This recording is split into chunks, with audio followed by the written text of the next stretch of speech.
Welcome, everyone, to the Week 11 series of Just Saying Football with Jack and Sean. I'm your host, Sean Gannon, alongside my partner, Jack McNicholas. We're here to bring you news, notes, weekly updates, and game analysis of your favorite teams from around the league. If you have not had the chance, go check out our website at justsayingfootball.com and follow us on Instagram at justsayingwjs for article and video updates. Sunday afternoon kicks off with some great ones, including two number one overall picks from the NFL draft facing off when the Cincinnati Bengals make their way to Washington to play the Washington football team. Jack, run us through that game. Yeah, Washington football team, Cincinnati Bengals. We got them here, 2-win teams each. And, Joe Mixon is out again. It's going to be the Gio Bernard show. I'm expecting, obviously, a big game from Terry McLaurin right now, leading the NFL in yards per touch.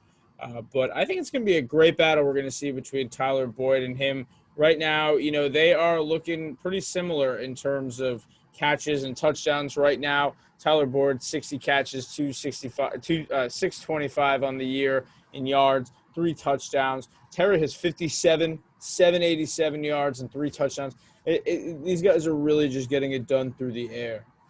Yeah, I love Terry. He's a great wide receiver.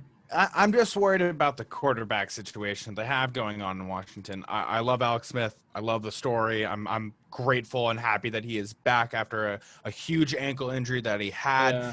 But he has only thrown 1 touchdown the last 3 games. He has 3 interceptions over that time. He hasn't been throwing the ball well. And although he had a big week in back-to-back weeks throwing for over 300 yards, they're not converting all these yards into touchdowns. And that's what they need to do. And this Bengals team has shown us throughout the year with Joe Burrow that at times they can only put up 3 points, but other times they can put up 30-plus points. Yeah. And I think that this is a game for Joe Burrow to really show us why you're the number 1 pick, why you're potentially the rookie of the year and probably the most likely candidate to win it right now, why you're the franchise guy, why you were drafted and then made captain of this team.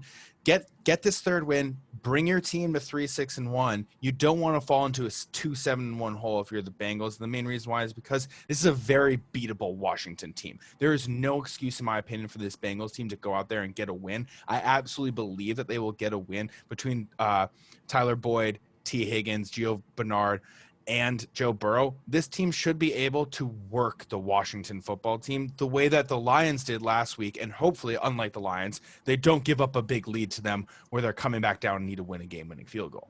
Yeah, I'm also going to go with the Bengals. I think it's just a winnable situation for them.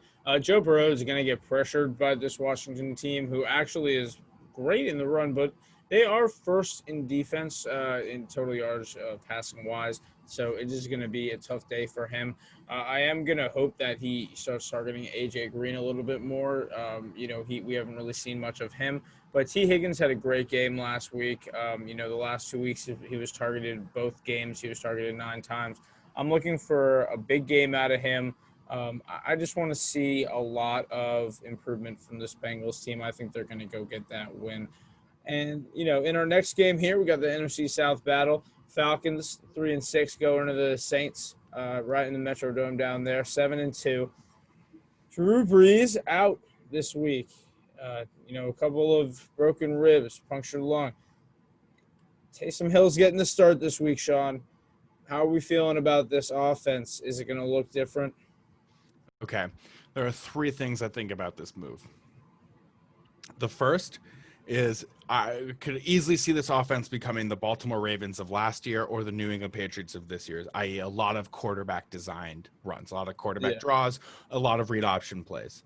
The second thing I want to say, I do not love Taysom Hill as a outright quarterback. I just want to put that on record now. I don't think that he can throw the deep ball. I don't think that he can really do that well. And you're probably saying, well, Sean, he threw a 50-yard bomb against the Vikings last year in the playoffs that they ended up losing. Yes, he did. The wide receiver's wide open, and he still underthrew the ball. That is not what you want to see from your quarterback. It should be an easy ball like that, especially when the receiver's wide open. And the third thing, I think this is actually a really smart move to not start Jameis Winston. I know a lot of people are like, oh, it's because of the interceptions and stuff. It actually has nothing to do with that. Drew Brees is 40 years old, a little bit older than 40 right now. He just punctured his lung, just broke some ribs. we saw last year towards the end of the season, his shoulder was really starting to slow down. He didn't have the velocity. He didn't have the deep ball. If Drew Brees goes down again, you need to make sure that you have a quarterback that can throw the ball. If you put Jameis Winston in right now, when he might be the starter for 2, 3, 4 weeks, depending on how long this punctured lung and broken rib cages of Drew Brees, and then he gets injured, you don't have a passing quarterback anymore. They just signed Trevor Siemian about 20 minutes ago to their practice squad, which shows that they're a little bit worried that they cannot take another quarterback injury. And I think that they're sitting Jameis right now, not because they don't think that he can do it. We saw that they're willing to put him in. They put him in towards the end of the game last week after the injury. But I really think that they're worried that they cannot have Drew Brees go down and then somehow Winston go down, because that will put them in such a deep hole for quarterback play that they won't be able to win games, even though they have Kamara, even though they have Michael Thomas, even though they have a great defense. If you don't have a quarterback that can move the ball well down the field, especially come playoff times, you're not going to win the game. It's just how it's going to operate. And I think this is a smart move to go with Taysom Hill, preserve Jameis Winston, make sure he doesn't get injured. Yeah, I don't know about Taysom Hill. I think it's going to look a little more creative. On the other side, Atlanta, they've been struggling with the pass, so this isn't going to be the worst matchup for Taysom. But what I'm really looking for on the other side is Atlanta knows how to pass the ball. They're going to be putting up points. Although their defense gives up points, Julio Jones, fully active. Calvin Ridley is on track to play. They may rest him an extra week, but we're not super sure. He's going to be a game-time decision, so just watch for that on your fantasy lineups. The one thing I'm really looking for here, too, is we were discussing this earlier, but Todd Gurley, I was asking if he's back, and you said he is not back. But what I was thinking is it's just the fact that this offense is so high volume. They are the highest amount of plays. They are the only team that they actually are behind right now is the Chiefs in amount of plays run, and the Chiefs, like per game, the Chiefs just came off their bye, so obviously that stat was a little skewed, but per game, this Falcons team is just, they are holding this ball, they're managing it, and that's what Gurley's running. But I am going to go with the Falcons in this. I think that Taysom doesn't really get his feel for this offense until next week, so I'm going to actually go with Atlanta upsetting the Saints this week at home. I think you saw that I circled the Falcons on my sheet. But I also am going to go Falcons. I think that with Drew Brees out, that this is a beatable team. I love Kamara and I love Michael Thomas, and can they get the job done? Yes. But this feels like a game where the Falcons are going to get the win. You don't have Drew Brees. They're going to kind of come out there and surprise you. You're going to kind of try to take advantage of that. You don't really know what the Saints offense is going to look like. You assume that they're not going to be able to pass the ball the way that they did with Drew Brees. So you're going to probably load up the box a little bit more. Obviously, you're going to double coverage Michael Thomas, because when you do that, you cannot let him do a slant route at all right down the middle right there. But I think this is a game that the Falcons are going to surprise and get a win, get a surprise win. People are going to be like, what? How do the Falcons pull this off? And to answer your question about Gurley, I don't think he's back. I think he's fantasy relevant as always. And when I say he's not back, I think back to the season where they had the Super Bowl run, and he just dominated the runs. He ran with such like aggression and strength and power that he was just making people miss. He was breaking tackles. He was taking big hits. And I just don't see that anymore. And I think that he's been a solid running back. And I love that he's back in Atlanta, in his hometown. I love that he is on the Falcons team. I think that they've been using him really, really well. It's just still not the same Gurley, and I hope that knee gets healthy in the offseason. I hope that it continues to get better, and hopefully by next season in 2021 he'll be the same Gurley that was with that Rams team, where he will just absolutely dominate on the ground.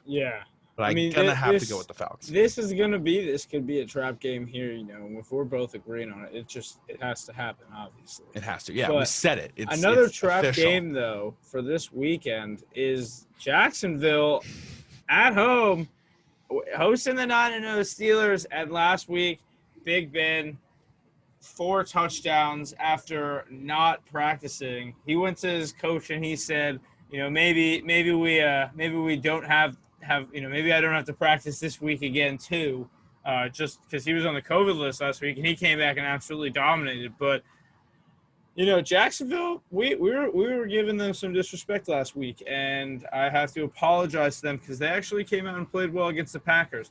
However, this week there are too many weapons, I believe, on both the offense and defense of the Steelers to contain this team at the moment, and I'm I'm gonna have to go with the Steelers straight out the gate. I think that they just go right into Jacksonville and they give Jake Luton a tough time.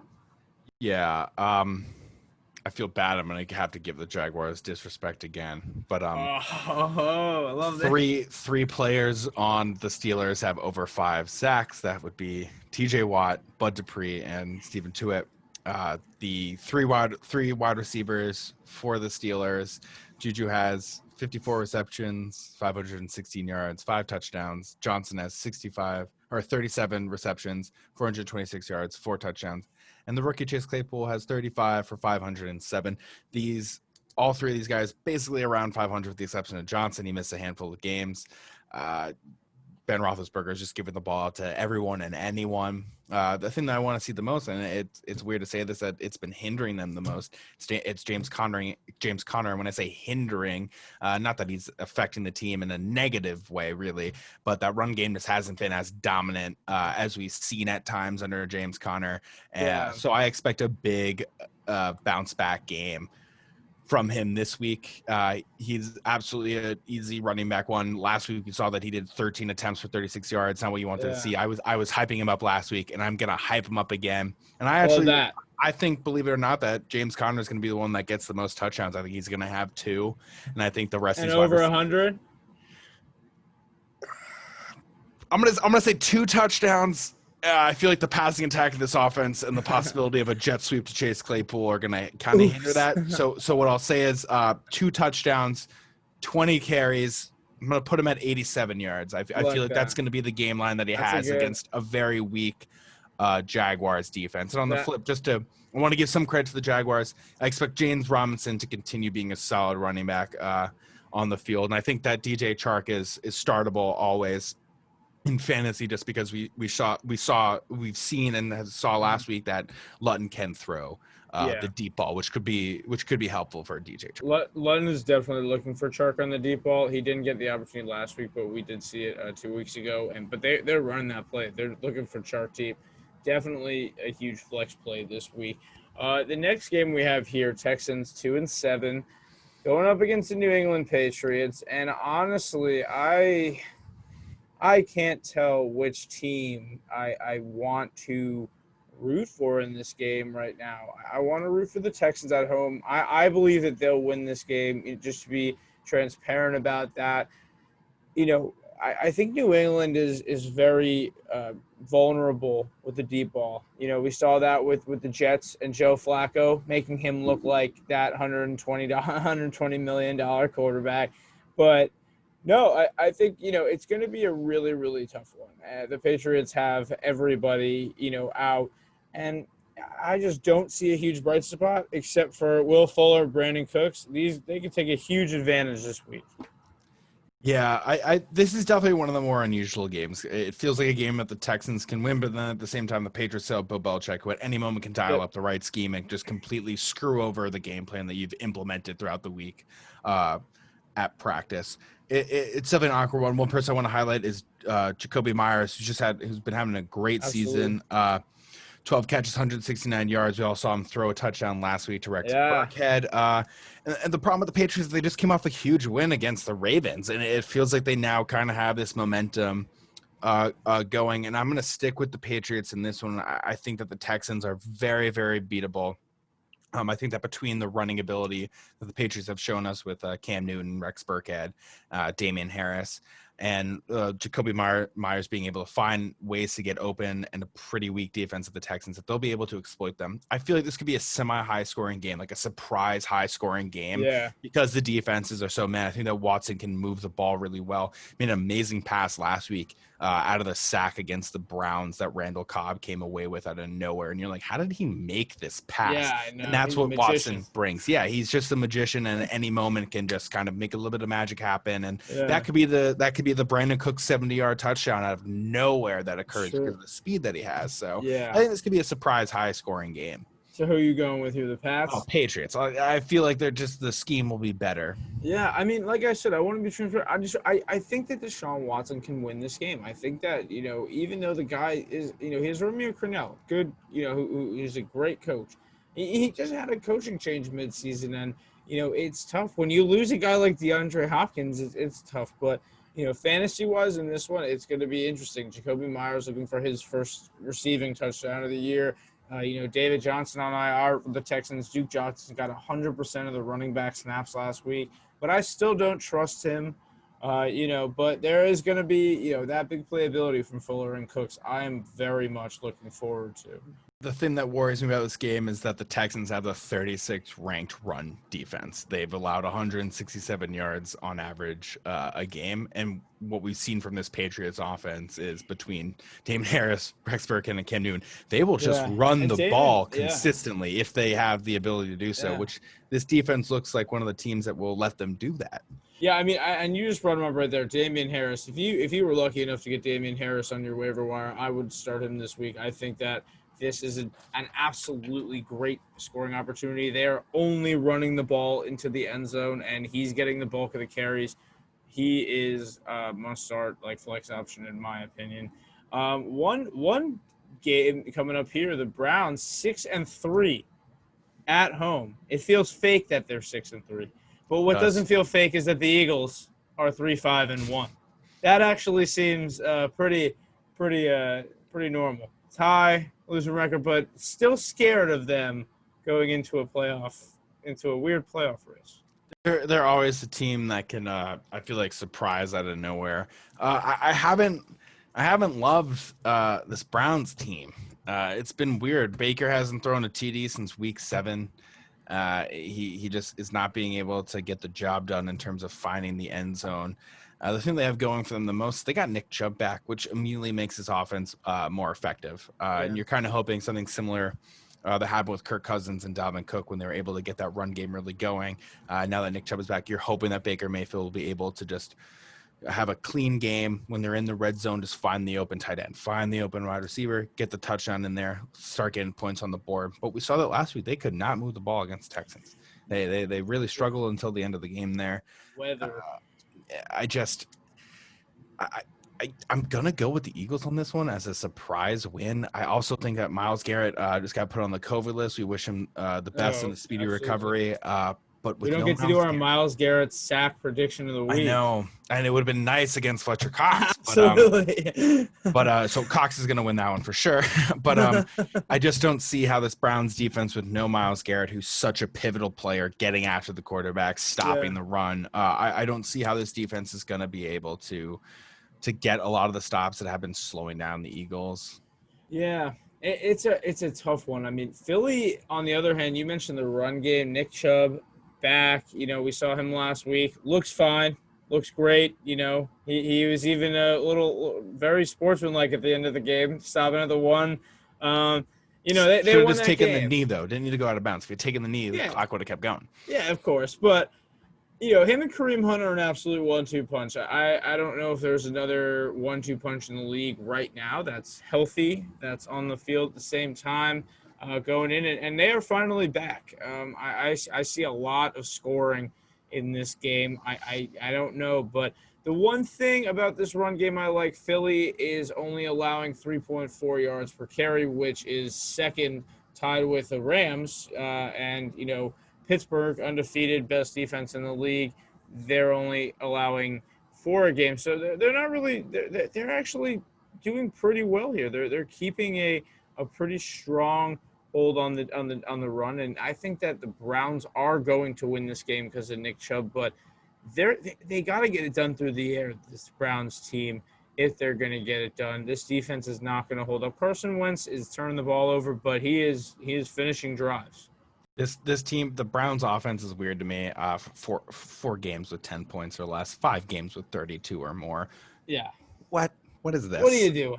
Where's it's a very awkward scoring offense. And they're not even consecutive. It's not even like, Odell's out, that's why their offense went down. Nick Chubb was out. It's they're scoring this. It's crazy. And you never know which one you're gonna get. It throws me off, and I don't like it. It makes me uncomfortable.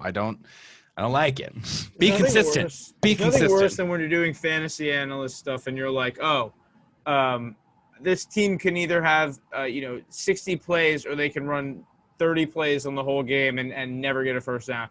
It's very frustrating.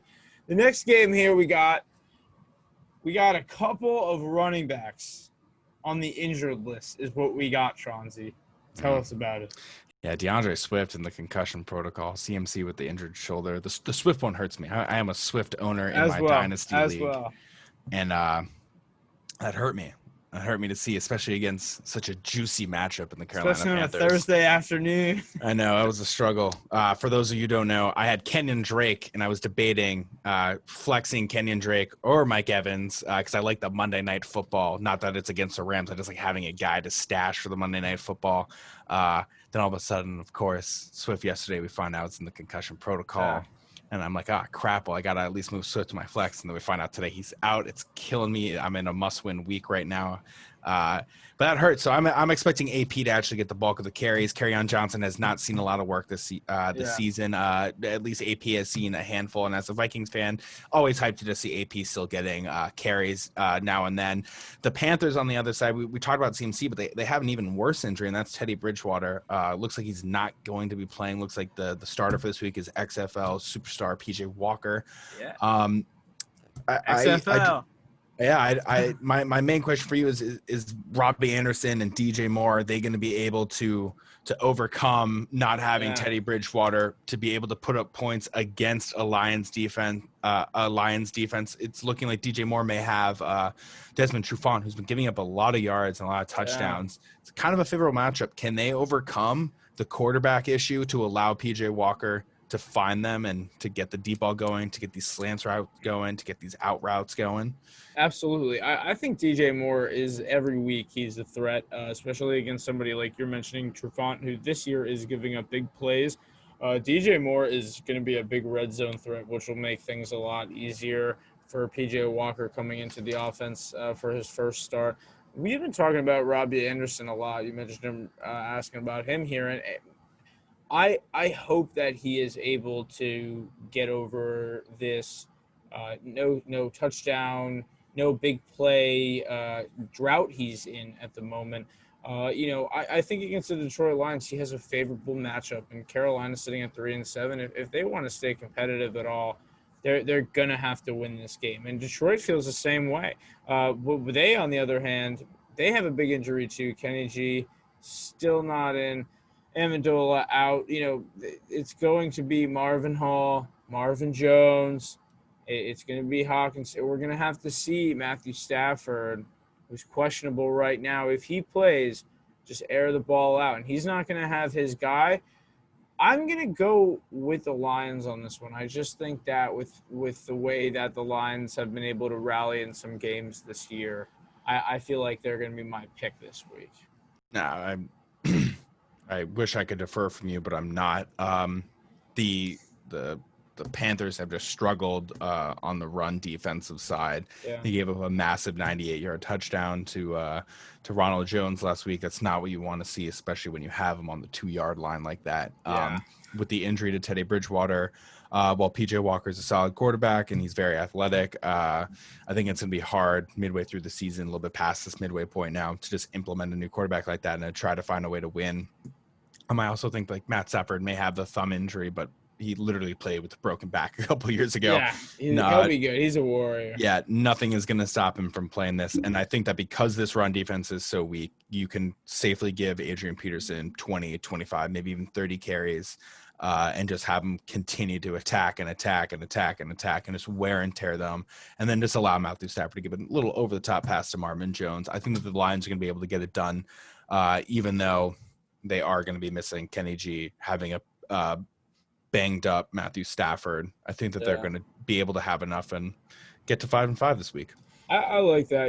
Keep the NFC North competitive just the way Chauncey likes it. Yeah, but, I want the Lions to win.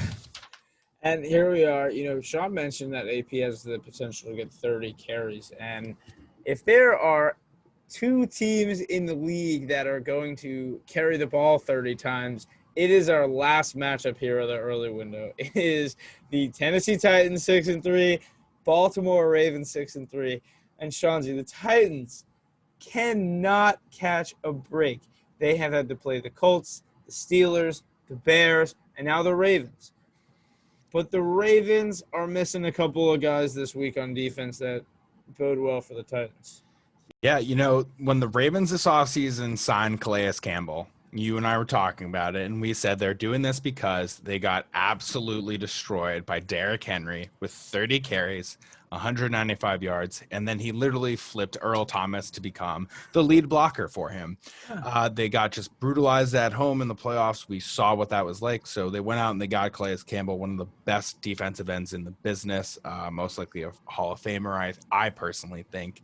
And he's doubtful. He's not looking like he's going to be in this game. It also looks like their inside 300-plus pound defensive lineman in Brandon Williams as the tackle is also listed as doubtful. We don't expect him in there. Yes, they traded for Yannick Ngakoue from my Vikings, and yes, they signed Derek Wolfe. Absolutely, they still have the great Matt Judon, but this hindered the team more having Calais Campbell potentially be out.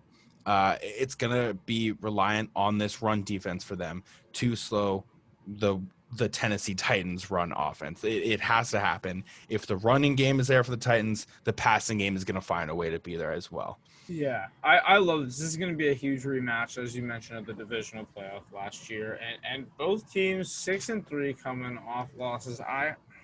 I'm very excited. We got a bunch of storylines in this one. Derrick Henry, we talk about him every week. Tannehill, another tough matchup. AJ Brown's going to go up against Marlon Humphrey. We love a good wide receiver, cornerback matchup. Marquise Brown, looking for him to get going this week. But Lamar Jackson needs to be able to throw the ball. This Tennessee team is a good passing matchup for him. If they're going to take advantage of any defense right now with all of these weapons and creativity, they actually have an opportunity on Tennessee. Tennessee is playing very, very well in certain aspects like offense on the game where they can really dominate and score on teams, but they're winning these games, allowing a lot of points. And the Ravens last week, they struggled. We saw them struggling a lot of points to the games, and I'm going to go with the Ravens because I want to see that bounce back. I want to see this. I want to see Lamar go up against this matchup. Yeah, you're picking my teams, man. Just stop picking the teams I wanted to pick. I'm also going Ravens. I thought you'd go Titans. I expected you to. I wanted to go Titans. I enjoy the Titans. I wrote about them in the offseason. I definitely love their roster. But I think that Lamar Jackson is done here in the haters of this season. He's done here in the I can't pass. We saw what happened last year as the MVP. We saw what he can do as a passer. I think that he's going to get it done. Philip Rivers was able to put over 300 yards on them. Granted, it was the special teams that would end up kind of winning that game for them over the Titans. We saw them be able to put up 2 touchdowns in under a minute last Thursday. It was a really, really fun. Goals. Yeah. More missed field goals for Steven Gostkowski, that could be the game changer. You have Justin Tucker who can easily hit a 55-yard field goal in the rain, in the snow, in the sleet, in the burning sun, and then you have Steven Gostkowski who doesn't look like he hit a 35-yarder to save his life at the moment at times. I think this is a game where Lamar Jackson is just going to say, okay, guys, I can pass the ball. I can beat the team that beat us in the playoffs. I can get the job done. And I also think that if you're the Ravens defense, you have something to prove right now, and that is to say Derrick Henry is not going to make fun of me again. It's not going to make us look like we cannot stop him at all. We're not going to give up 195 rushing yards to him. I think that the defense has something to prove in this game, and Lamar Jackson is going to complement that by scoring for them. My one question for you is, who is going to get more yards, A.J. Brown or Marquise Brown? I think I'm going to go with we got 2 second-year receivers here. I am going to go with Marquise Brown. I believe that he is due for a big play. We saw last week where we wanted to see him just get that big touchdown. He's not getting targeted enough, and he and Mark Andrews are getting all of Lamar's targets. They're going to need high passing volume for this one. Just to make those big plays, because A.J. Brown, he can make the plays, but I'm expecting more yards from Marquise. I like that. I'm gonna just to answer my own question. I'm gonna go AJ. I feel like he has a little bit something to prove. We saw last week he really, really struggled against the Colts. He had 2 drop balls right off his hands. He went 1 for 21, and actually last year up against the Ravens, it was Marquise. It was the Marquise Brown show. He went off against them, putting up over 100 yards. AJ Brown only had 1 reception for 9 yards. And Yeah. I don't think that he's going to allow that to happen again. He's not going to go under double digits this time. He's not only going to stick with 1, and he's not going to drop the ball. I feel like A.J. Brown needs to have somewhat of a revenge game against the Ravens and to make up for semi-poor performance last week against the Colts and help me out in fantasy also. That is all the time that we have today. Thank you everyone for tuning in. Thank you everyone for listening. We hope that you enjoyed the Sunday early afternoon games. There's going to be some great matchups going on. Enjoy. Yeah, thanks for watching. Always remember to watch on YouTube. Just Saying Football is our channel. JustSayingFootball.com, the website. Just Saying No G WJS on Instagram for all your video article updates. Thank you for watching. Appreciate it. Enjoy the games. Thank you.